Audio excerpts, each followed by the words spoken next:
আসসালামু আলাইকুম।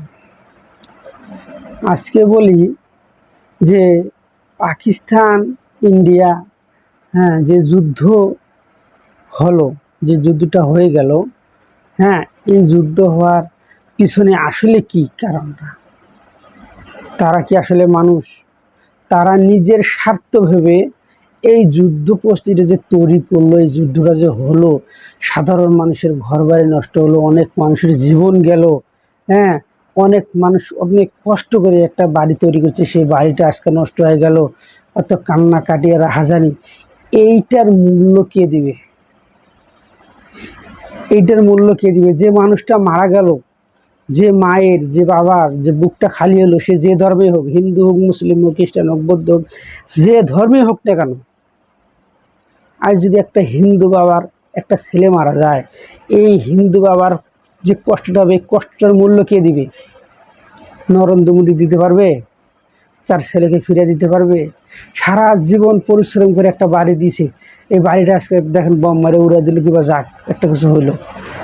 এই যে যুদ্ধ করার পরে থামলো, এখন যে তার বাড়ি ঘর সব ধ্বংস হয়ে গেল, এই খেসারটা কে দিবে? তার এত কষ্ট করে জীবন তৈরি করা, যে এত কষ্টের বিনিময়ে একটা বাড়ি দিছে, এত কষ্টের বিনিময়ে একটা সংসার তৈরি করেছে, এই সংসারটা আজকে ধ্বংস হয়ে গেল, এই সংসারটার দায়ভার কে নিবে? এই সংসারটার দায়ভার কি ওই যে কি কয় ময়ূক রঞ্জন কলকাতার, হ্যাঁ, আর শুভেন্দু অধিকারী কি নিবে? শুভেন্দু অধিকারী কি বলল? যে পাকিস্তানকে গাজা বানা দাও, ফিলিস্তিন বানা দাও, পাকিস্তান থেকে ফিলিস্তিন বানা দাও। তাহলে এই এক নম্বর শত্রু যদি হিন্দুদের ভিতরে হিন্দু শত্রু হয়ে থাকে, এক নম্বর শত্রু হচ্ছে এই শুভেন্দু অধিকারী, আর দুই নম্বর শত্রু হচ্ছে আপনাদের এই কি জানি কয় ময়ূক রঞ্জন। আপনারা কি এই দেশের মানুষ যারা হিন্দু যারা আছেন, তারা আপনি অনুভব করে দেখেন যে হিন্দু ভাইয়ের বাড়ি ঘর নষ্ট হলো, ধ্বংস হলো, এইটার দায়ভার কি ওই নিব? এই শুভেন্দু অধিকারী নিব না তো। তাহলে আপনারা কি করেন?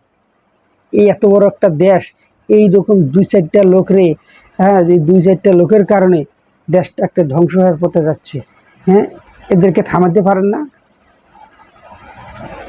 এদেরকে এমন থামান যারা যেন জীবনে কম সোজা করে খাওয়াতে না পারে, এভাবে থামাই দেন। আমি বলি না কোনো মুসলিম বাড়ি ধ্বংস হলে আপনারা উল্লাস করেন, কোনো হিন্দু ভাইয়ের বাড়ি ধ্বংস হলে উল্লাস করেন, দরকার নাই তো। একটাই চিন্তা করবে, আমরা সবাই মানুষ, সবাই মানুষ, সবাই মায়ের গর্ভ থেকে জন্ম নিয়েছি, সবাই মানুষ। আর যে মানুষটা মানুষের দুঃখ কষ্টে কাঁদে না, সে মানুষের ভিতরে পড়ে না, সে কোনো মানুষই হতে পারে না। আপনারা এই নরেন্দ্র মোদীকে কেন যে ভোট দেন, আর কেন যে তাকে ক্ষমতা রাখছেন, এই হিন্দু ভাইদেরকে আমি বলি যে আপনারা কি ভিতরে চাইছেন তাদের ভিতরে। ভাই, একটা ফুলের বাগান যদি সাজাইতে যায়, সেই ফুলের বাগানটা একটা ফুল দিয়া কখনো একটা বাগান হয় না। আপনি নরেন্দ্র মোদী বা ওই যে অমিত শাহ বা এই যে শুভেন্দু অধিকারী, এদেরকে বলবেন যে একটা ফুল দিয়ে কি একটা বাগান তৈরি হয়? কখনো হয় না। একটা বাগান সাজাতে গেলে সে জায়গায় নানান রকম গাছপালা, নানান রকম ফুল দিয়া একটা বাগান যদি সাজায়, সেই বাগানটা কি অনেক সুন্দর হয়, অনেক সুন্দর দেখায়। তাহলে একটা দেশে একটা জাতি কিভাবে একটা থাকে? আপনি একটা দেশে একটা জাতি, এরকম পৃথিবীতে কোনো দেশ আছে যে একটা দেশে একটা জাতি থাকে? একটা দেশ হবে, সেই দেশে হিন্দু, মুসলিম, বৌদ্ধ, খ্রিস্টান যত ধর্ম আছে সব ধর্মে থাকবো, তাহলে সেই দেশটা সুন্দর হবো, তাহলে সেই দেশটা সৌন্দর্য দেখা যাবো, ফুটে উঠবো। তা না করে আপনি একজনকে রাখার জন্য আরো জনকে নিধন করতেছেন। তাহলে আপনি সকল হিন্দু মুসলিম সকল ভাইদেরকে বলবো যে এই মানুষগুলো থামান। গোটা কিছু সংখ্যক মানুষের জন্য আজ এই যে এতগুলা মানুষের ক্ষতি হলো, এতগুলা মানুষ নিহত হইলো, এই নিহত পরিবারের মানুষগুলা কে সান্ত্বনা দিবে? তাদের কারো বাবা গেছে, কারো মা গেছে, কারো ভাই বোন গেছে, এই সন্তান বাবা মা ভাই তাদেরকে কে ফিরে দিতে পারবো? তাহলে আপনাদের এই যুদ্ধ যুদ্ধ খেলায় কি লাভটা হইলো? লাভটা কি হলো? শুধু মানুষের ক্ষতি করে গেল। তাহলে এই যে ইন্ডিয়ার যে বর্তমান সরকার নরেন্দ্র মোদী, উনি কি আসলেই হিন্দু ধর্মের ভালো চায় না মুসলিম ধর্মের ভালো চায়? আমার তো মনে হয় উনি কারো ভালো চায়, নিজের ভালো ছাড়া ও কারো ভালো চায় না। আর ওনার সাথে আছে কিছু পাঁচাটা কুত্তা, এই কুত্তারা ও যা বলে এরাও তাই বলে।